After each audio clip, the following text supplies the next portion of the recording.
misses wide, and Simona Halep, easily the match of the tournament, and the world #1 gets through 15-13 in an instant classic here from Rod Laver Arena.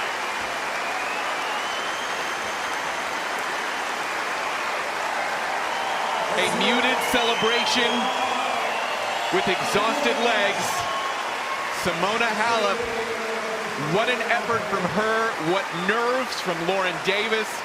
You've been treated to an incredible match of tennis here. Well, I'm just surprised she could even hold her hand up just for that victory wave, because she has absolutely spent every little bit of energy in her body. Louise, I'm going to interrupt you. Yeah. Let's hear this crowd.